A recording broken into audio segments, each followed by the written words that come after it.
Bom dia, pessoal. Nós vamos começar a nossa revisão para a prova falando sobre álgebra primeiro, certo? Então, álgebra, o que nós vamos ver em álgebra? Nós vamos ver os números complexos. Esses números complexos nós já vimos desde o ano passado, que eles são representados pela letra Z, e ele é formado por duas partes, a parte real e a parte imaginária, sendo que A e B podem ser quaisquer números que vocês queiram. Então, aqui eu tenho a parte real, certo? E o B representa para nós a parte imaginária. Tudo bem? Por que a parte imaginária?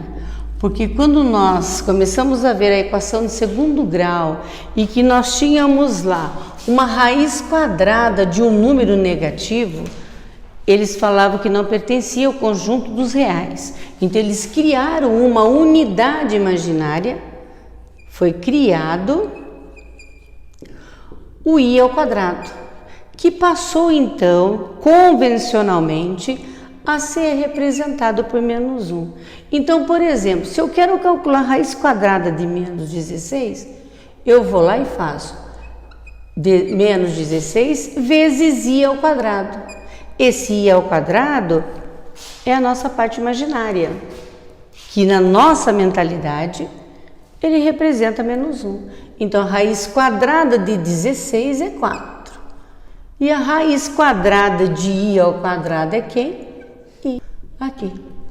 Então, para que nós possamos calcular a raiz quadrada de um número negativo, foi criado essa unidade imaginária que simboliza ou representa menos 1. Quando eu quero calcular indicando que ele é um número imaginário, eu substituo por i ao quadrado. Tudo bem? Bom, e como todos os conjuntos que a gente trabalha, ele tem também operações. Ele tem adição, ele tem a subtração,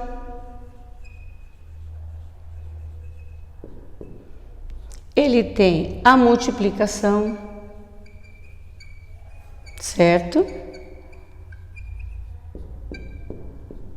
E tem a divisão. E a divisão, na verdade, que é o assunto desse módulo aqui, que é onde essa divisão é chamada de conjugado. Por que conjugado? Porque eu não posso ter esse tipo de denominador. Digamos que eu tenho um número complexo chamado de 3 mais 2i. Ele está sendo dividido por 1 menos i. Eu não posso ter esse denominador. Então, eu vou trabalhar o conjugado. Como?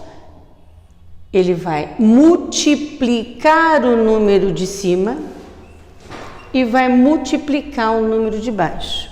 E esse conjugado que eu acabei de falar para vocês, muda somente o sinal da parte imaginária, certo? Então, aplico a distributiva, certo? Bonitinho. Faço tudo bem belezinha. Não esquecer que i ao quadrado sempre será substituído por menos 1. Embaixo, como eles são iguaizinhos, só muda esse sinal, eu não preciso aplicar distributiva. Basta apenas multiplicar 1 vezes 1, 1. Menos com mais, menos. I ao quadrado. Vamos então fazer a redução de termos semelhantes. Sobra 3, esses dois eu posso juntar porque os dois têm i. E este, o que nós fazemos mesmo, minhas crianças? Eu pego e multiplico por menos 1. Embaixo, substituo por menos 1 i ao quadrado. Então, vai ficar como? 3 mais 5i mais com menos, menos. Menos com menos mais, 1 mais 1, 2. Pronto. Vai ficar 1 mais 5i dividido por 2. Tá certo? Bom, então nós temos os números complexos, que ele tem adição. Na adição, eu somo, por exemplo, 3 mais 2i, mais 5 mais 3i. Eu somo parte real com parte real, parte imaginária com parte imaginária. Subtração, mesma coisa. Vou subtrair 3 mais 10i menos 7 menos 3i. Por que está dentro do parênteses? Porque esse sinal vai mudar. Então, vai ficar 3 mais 10i menos 7, menos com menos, mais 3i, certo? Somando, eu tenho menos 4 mais 13i. Tudo bem? Certinho? Agora ficou faltando, né, a multiplicação. Mas a multiplicação é a mesma coisa, minha gente. Nós temos que lembrar, a multiplicação é uma distributiva. Então, se eu tenho, por exemplo, 2 mais 5i para multiplicar por i, eu faço o quê? 2 vezes i, 2i. 5i vezes i, mais 5i ao quadrado. Quem é i ao quadrado? Menos 1. Então, vou substituir ali, faço a regrinha de sinais, pronto. Descobri quem é meu z. Aí, lembrando, enquanto eu estava explicando aqui, eu lembrei de uma das perguntas da Laís, que é o seguinte, ela falou assim, de quando nós temos só o z? Então, digamos que eu tenho assim, ó, 2z mais z conjugado é igual a 12 mais i. O que eu faço? No lugar desse z, gente, não esqueçam nunca, porque cai muito no Enem, cai no vestibular. No lugar do z, você vai escrever a mais i, a mais bi, e é um conjugado. Isso aqui, já falei para vocês, que quando tem o tracinho em cima é conjugado. Então, significa o quê? Que no lugar desse z eu vou escrever quem? A menos bi. Tudo isso é igual a quem? Mais 12i. Aplico a distributiva.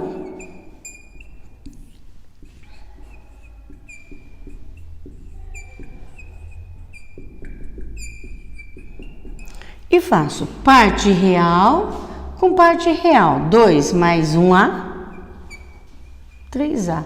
2b menos 1b, mais b igual a 12. Opa, preciso 1. Aqui, pronto, daqui eu tiro. Quem é meu a? Meu a é quem? Parte real, eu vou igualar com parte real. Então, 3a é igual a 12. Quem é meu a? Meu é 4. Quem é meu B? Meu B, quando não tem nada na frente, é 1. Então, o meu B, quem que é? 1. Então, a parte de álgebra é só isso. Vocês estudem, vejam bem. Qualquer dúvida, é só me perguntar. Tudo bem? Agora nós vamos para a aula de geometria fazer a revisão também. Por que eu coloquei aula 5, 6, 7, 8? Porque trata-se do mesmo assunto. Inscrição, circunscrição de sólidos. Inscrição dentro, circunscrição fora. Ou seja, estou trabalhando com cilindro, estou trabalhando com cone, estou trabalhando com esfera. Então, dentro, fora. Tudo bem? Aí vem lá na página 139, na página 139, aonde começa o módulo 5 e 6, ele fala assim, cilindro inscrito no prisma. Se vocês observarem, o cilindro, ele está dentro do prisma. Que prisma é este? é o cubo, certo? Isso significa que quando o prisma estiver fora, aqui eu tenho esse prisma, certo? E o meu cilindro está aqui dentro. Então, vou tentar desenhar, tá bom? Faz de conta que o cilindro está aqui dentro.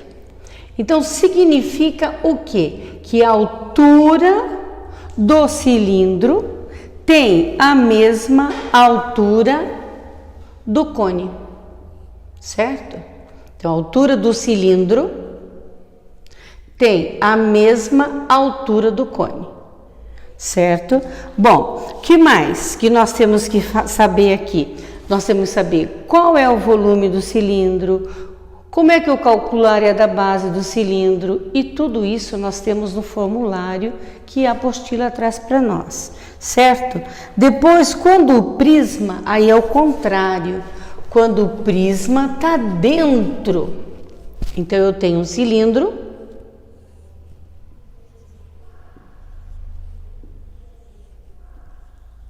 e agora o meu prisma está aqui dentro, certo? O meu prisma está aqui dentro. Então vejam vocês, significa que eu tenho então o que eu tenho, que eles têm a mesma altura ainda, tudo bem? O raio, eu tenho área da base do cilindro, que é πr ao quadrado, tenho a área do cubo, que é 6a ao quadrado, então eu tenho área do cilindro, que eu tenho que saber, como o cilindro tem uma área em forma de círculo, então eu tenho π vezes r ao quadrado. Dentro dele eu tenho um prisma que se chama, então, um cubo. Como é que eu calculo a área do cubo? É 6 vezes a aresta ao quadrado, certo? Então, isso que nós temos que saber. Tudo bem?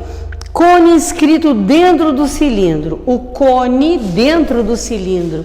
Bom, o cone e o cilindro, eles têm a mesma base. Cone tá aqui. A base dele também é circular, certo? Se ele estiver dentro de um cilindro, por exemplo, eles vão ter a mesma base,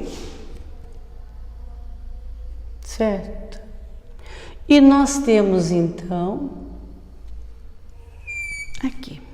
Nós temos que eles têm também a mesma altura, certo? Eles têm a mesma base.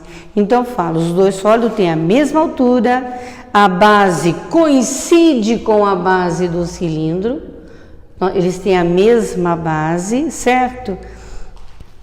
E o ponto que fica na separação, como se fosse o raio da base lá de cima, o vértice, que determina meu raio, é o vértice do nosso cone. Tudo bem, pessoal? Bom, agora por que será que Edi está falando tudo isso? Porque nós temos que saber.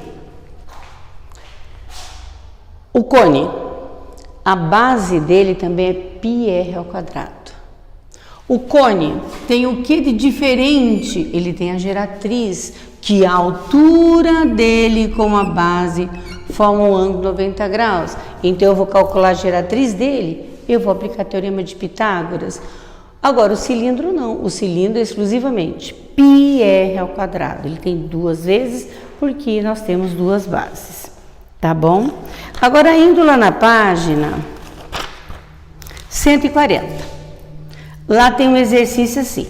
Para exposição de um diamante especial, cujo formato é de um octaedro. Octaedro é um sólido geométrico que tem 8 faces. Edro, faces. Com aresta medindo 2 centímetros. Será fabricada uma caixa de metal transparente à prova de balas que custa 50 centavos o centímetro quadrado. Aí a pergunta é, qual é o menor valor gasto para fabricar essa caixa? Eu comecei a desenhar a caixa aqui e aqui dentro eu só desenhei uma face do meu octaedro, que ele formou o quê? Um triângulo retângulo. Por que eu estou fazendo isso? Porque eu tenho que calcular quanto mede a aresta desse cubo, para eu poder fazer o cálculo do valor que eu vou pagar na área total do que ele está querendo comprar. Tudo bem? Que é a caixa para guardar isso aí. Então tá aqui. O lado do cubo é L. Como eu tracei um octaedro, é como se eu tivesse feito um ponto médio aqui, ó.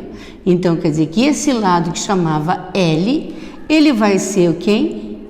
L sobre 2. Esse pedacinho também que eu dividi para formar o triângulo retângulo, também o lado foi dividido sobre 2, certo? E ele fala lá então que a aresta do octaedro, isso aqui é um lado do octaedro, ele fala que mede 2.